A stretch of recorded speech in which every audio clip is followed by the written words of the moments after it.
በአንድ ወቅት ስራ አጣች እሷ ሙሉ ነገሩ ተዘጋ ገብቷል ሰቢ ሩጫው ብቻ ሳይሆን እኮ እንደዚህ አይነት ነገር የሚያስፈልጋል ብለው ይዘዋል ታንቋይ ቤት ስላንተ ሙስጠፋ ጋር ብቻ ነው ያለው ኢትዮጵያ ጋር ከፍተኛ ማቆኔ ነኝ የኢሉሚናቲ አባል ናት የጥንቋ አባል ናት እያልከኝ ያለው ምንድነው ማስረጃ እሷ 100%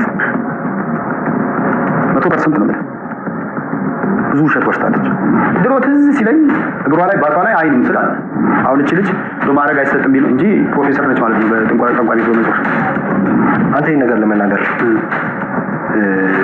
ለምን ፈለክ ፍላጎት ምንድነው ጥያቄስ ገንዘብ ነው እሷ ጋር የምትገናኙበት ገንዘብ ነው ገንዘብ ፈልጋ ነው ይሄንን የምታደርገው ሩቅ አይርላንድ ዝም ብሎ ሀገር ነው እውነቱን ነው የገዛ ልጅ ተስፋዬ ስትነግረኝ መኖሪያ ቤት እንኳን የላቸውም አይደለም ያን ያክል ድርጅት በግዕዝ አንድ በግዕዝ የተጻፈ አንድ በአረብኛ የተጻፈ ለሀብት የተሰራ ነገር ነበር ያ ነገር የሰይፉ ላይ ኢትዮጵያኖች ተርበው እንደዚህ ፓኪስታናዊ ተርበው ነው እንዲያሉት የሚለው ተረት እሱ ውሸት ነው 100% እንግዲህ ሰው ሲደብረው አንዳንድ ነገር ያልና አልበም ነበር አልበም ሳይ የሆነ ወረቀት ነገር አየው አልበም ውስጥ አራት ማዕዘን ነች በክር የታሰረች አየዋት የበረከት ገበሬዋ እናት በዛ ህመሟ ላይ ከሰው ፈልጋ 30 ሺህ ብር ሰጠች እንዴት ለገዛ ልጁ ላልሆነ ሰው እንዴት ለኔ ይሆናል የገዛ ልጇን እበት ያስጠረገች ሰው ነች እሷ መናፍስት ዓለም እንደዚህ ነው የሚሰራው አመት የወለደችን እናት እንጀራ እናት አድርጎ ሾማት ፓስተር ሽታይ እነሱ ፓስተር ይበሉት ለኔ ግን ዩቲዩበር ቢሊየነር ከሆኑ እንደሚባለው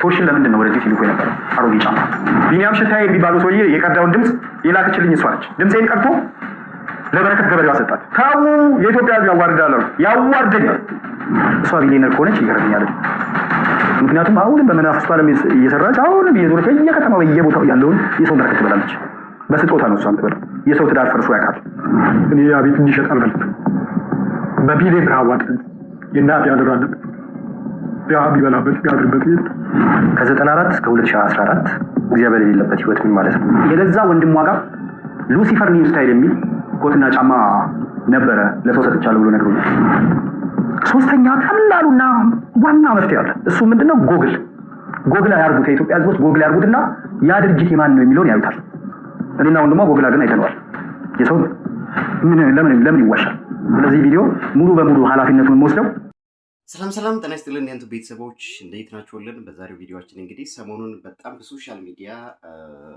አነጋጋሪ ስለሆነችው ስለ በረከት ገበሬዋ የፌደራል ፖሊስም ፈልጋታለሁ ብሎ ክስ ተመስርቶባት ማስታወቂያ ማውጣቱን ተከትሎ በረከት ገበሬዋ ወይም በረከት ወርቁ ማናት የሚለው ቪዲዮ ልናሳያችሁ እንሞክራለን ቀደም ሲል እንግዲህ የራሷ ቤተሰብ ያጎት ልጅ ነኝ ያለ ቤተሰብ እንግዲህ ስለሷ ማንነት ሲያወራ ነበር እንግዲህ ከቅርብ ቤተሰብ በላይ መቼም ስለ አንድ ግለሰብ ማንም ሊያወራ አይችልምና ስለ ኢሉሚናይት ስለመሆኗ ጠንቋይ ቤት በልጅነቷ ትሄድ እንደነበረ እንደዚሁም ደግሞ ከፓስተር ሽታይ ምናለ ከሚባል ዩቲዩበር ጋር ከፍተኛ የሆነ ቁርኝት እንደነበራትና በአጠቃላይ ግን አሁን አለይ ብላ ያወራችው አየርላንድ ስላለው 13 ካምፓኒዋ ወይም ደግሞ እዛ ሰራቸዋለሁ ስላለቻቸው ስራዎች ይህን ያክል ሀብት የሌላት ግለሰብ መሆኗን እንግዲህ ከቅርብ ቤተሰቧ ሰምተናል ማለት ነው።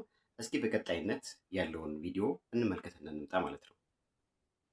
ሶስት እርሻ ነው ያለኝ አንዱ ጭራሽ የውሃ እጥረትም የውሃ ሙላትም አስቸግረው አንዱ እርሻ ሰላማዊ ነው ማለት ነው እሱ ላይ ለኔም ፈልግልኝ አንደኛው እርሻ ደግሞ አሰላም ከዘነበ ወደ ባሬ መስመርም ከዘነበ ቀጥ ብሎ ይመጣል እኔ ጋር ባለፈው እኔ ተጠቀለኩት እኮ እኛ ጋር ዘነበ ከሌላ ቦታ የመጣው ይገለበጣል ማለት ነው የብላቴው ደግሞ በተቃራኒ የዝናብ አጣ የሚባል ቦታ ነው በረሃማ ነው ገና የለውጡ መንግስት ለውጥ ላይ ነው አገሪቷ ለውጥ ላይ ነች ያለችውና ግን ሬድዋን ሁሴን ከጎኔ ቆመ አይዞሽ አለኝ ቢሮ ጠራኝ በቃ አይዞሽ ቀደም ሲል ባየው ቪዲዮ እንግዲህ ስለ በለውጡ መንግስት ወደ ኢትዮጵያ እንደመጣች አይርላንድ ውስጥ 13 ካምፓኒዎች ባለቤት እንደሆነች እንደሱ ደግሞ ኢትዮጵያ ውስጥ ደግሞ 13 የእርሻ ድርጅቶች ወይም ደግሞ ትልቅ የእርሻ ፋርም እንዳላት በረከት ገበሬዋ ስትናገር ነበር ማለት ነው። እንግዲህ በዚህ ኢንቨስትመንት ላይ ኢትዮጵያ ውስጥ መታ ስትሰማራ በጣም ከፍተኛ የሆነ ቢሊዮን ገንዘቦችን ፈሰስ እንዳደረገች እንደሱ ደግሞ እሷ አብራ ከተለያዩ ሰራተኞች ጋር አብራ እንደምትሰራ ኑሮዋንም በዛው አካባቢ ያደረገች ምትሆን እንግዲህ በዚህ ቪዲዮ አይተን መተናል ማለት ነው። ሪሊ 13 ካምፓኒ አይርላንድ የተባለው ሀገር እንግዲህ ያፈራች ሴት ኢትዮጵያ ውስጥ መጣ በዚህ ልክ ከቀን ሰራተኛ ጋር ስራ ትሰራለች የሚል ጥያቄ አንስቷል። ምክንያቱም እቺ ሴትዮ በቢሊዮን የሚቆጠሩ ገንዘቦች ሀብት ፈሰስ እንዳላት አይርላንድ ውስጥ ኢትዮጵያ ውስጥ መጣ ደግሞ እንደዚህ ሴት ሰዎችን ሞቲቬት ለማድረግ ለሴቶች አሪያ ለመሆን በሷ እይታ እንግዲህ ያለችው እንደዛ ነውና ሪሊ የኔ ያክል ካምፓኒ ካላት አይርላንድ የሚባለው ሀገር ኢትዮጵያ ውስጥ መጣ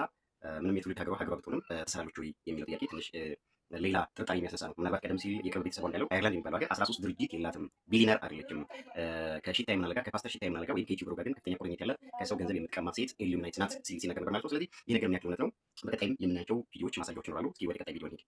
ታውቃችሁ የሴኩሪቲ ካምፓኒያችንን ነው በአይርላንድ ውስጥ የሴኩሪቲ ካምፓኒ ነው። ከጀርባ የምታያቸው ፓትሮሎች ናቸው። በመላው አይርላንድ ኖርዘርን አይርላንድን ጨምሮ 32 ግዛት ውስጥ 111 በላይ ፓትሮሎች አሉ። እጅግ በጣም ፈጣን ስታንድ ባይ የሆኑ ፓትሮሎች ናቸው።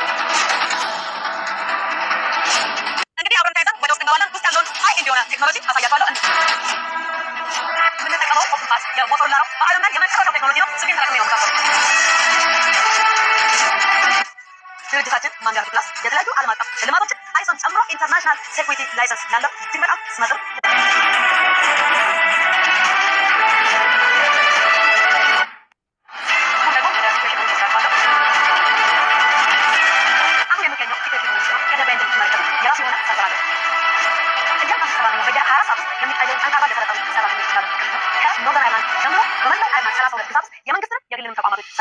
ለምሳሌ ያክል ትልቁ አየር መንገድ ኤርሊንገስን፣ ጀብሊፖርት፣ ፓስፖርት ኦፊስ፣ ሚኒስትሪ ኦፍ ጀስቲስ፣ ብዙ ሱፐርማርኬቶች፣ ብዙ የመንግስት ተቋማት ባንኮችን ጨምሮ የጨረር የአላምና የካሜራ ሲስተማቸውን እንቆጣጠራለን። በዓለም ላይ የመጨረሻ ቴክኖሎጂ ነው የምንጠቀመው። ሶሻል ሬስፖንሲቢሊቲያችን እጅግ በጣም ከፍተኛ ነው። ከ3000 በላይ ሰራተኞች አሉ። ኢንቫይሮንመንት ላይም ጠንክረን ነው የምንሰራው። ዘንድሮ ያስመዘግብ ነው ተርኖቨራችን 42 ሚሊዮን ዩሮ ነው። ከ15 ዩሮ እስከ 55 ዩሮ በሰዓት እንከፍላለን። በአይርላንድ ውስጥ ትልቁ የሴኩሪቲ ካምፓኒ ነው ያለን ማንጋርድ ፕላስ ይባላል። አብራችን ስላላችሁ እጅግ በጣም አመሰግናለሁ። ሰላም። ተመዘገበ ከ13 14 ድርጅት አለ። ቱር ኤንድ ትራቭል ሰራለሁ። እንደገና ስፒድ ሊሚት የመኪና ፍጥነት መቆጣጠሪያ ላይም እሰራለሁ። ጂፒኤስ ካሜራ ሲስተም የሴኩሪቲ ጋር የተያዘ ማለት ነው። የመኪና ሽያጭ፣ የመኪና ክራይ፣ እሱንም ፋብሪካ ውሃ ፋብሪካ እና ጁስ ፋብሪካ ኦልሞስት እየጨረስኩ ነው። እሱንም እየሰራው እርሻ ውስጥም አለው። ስለዛ ከተማ ቢዝነስ ኮንሰልታንት ሆኜ እሰራለሁ። አንዳንዴ ሰዎች ከውጭ ሀገር ሲመጡ እኔ የደረሰብኝ እንዳይደርስባቸው አማክራቸዋለሁ፣ ቤት መንገድ መሄድ እንዳለባቸው። ምክንያቱም እኔ የመጣው ጊዜ ብዙ ፈተና ገጥሞኝ ነበረ፣ ብዙ ያጣሁት ነገር ነበረ። ግን ይሄ ነገር ድጋሚ ሌላ ሰዎች ላይ እንዳይደርስባቸው ጠብቄ ይሄ ነገር ይሄ ነው መንገዱ፣ በዚህ በኩል ሂዱ፣ ይሄንን አድርጉ እያልኩኝ በቀላሉ መንገድ አልፎ የሚሄዱበትን መንገድም አሳያቸዋለሁ። ከተማ እመጣለሁ ማለት ነው።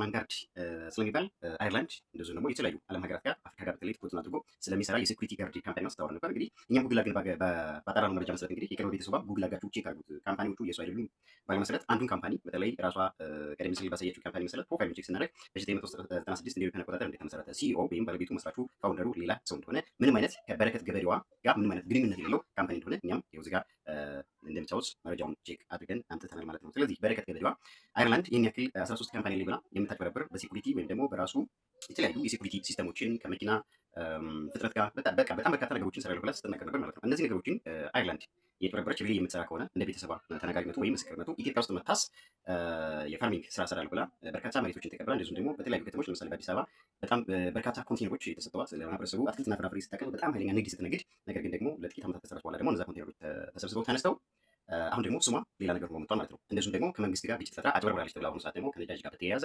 የፌዴራል ፖሊስ ትፈልጋለች ብሎ እንግዲህ ማስታወቂያ ወጥቶበታል ማለት ነው። ምናልባት እዚህ ጋር እኛ መጠየቅ የምንፈልገው በረከት ገበሬዋ ይህን ያክል ትልቅ ፋርሚንግ መንግስት ሰጥቷት፣ ያው መንግስት መቼም ዝም ብሎ ለባለሀብቶች ጥናት ሲያደርግ ይሰራል አይሰራም ለግለሰቡ ባለሀብቱ ኢንቨስተር ብሎ የራሱን የሆነ ስልታዊ አካሄድ ሲያደርግ አይሰጥም። ቋሚ አድራሻ ስለሆነ አሁን በረከት ገበሬዋን እፈልጋለሁ ብሎ የፌዴራል ፖሊስ ያወጣበት ምክንያት ቋሚ አድራሻ የላትም። ምክንያቱም ትልቅ ኢንቨስትመንት የምትሰራ ሴት እንደሆነች ታውቃል። ኢትዮጵያ ሚስት ሊሆን የፈለገውም አይርላንድም ባለው የዲፕሎማሲ ስራ አስሮ ማምጣት ስለሚቻል፣ ምክንያቱም ኢትዮጵያዊ ናት። የኢትዮጵያ መንግስት ደግሞ ግለሰቧን እፈልጋታለሁ ካለ የምትኖርበት ከባለቤቷ ሀገር ከምትኖርበትም ሀገር ቢሆን እንደምናውቀው የተለያዩ በወንጀል የሚጠረጠሩ ኢትዮጵያን በተለያዩ ሀገራት እየተያዙ ለወንጀል ፍርድ ኢትዮጵያ ውስጥ እንደሚመጡ ይታወቃል። ፌዴራል ፖሊስ ይህን ከማውጣቱ በፊት እንደዚህ አይነት የዲፕሎማሲ ስራ ሀገሪቱ ሰርታ መያዝ አትችልም ወይ?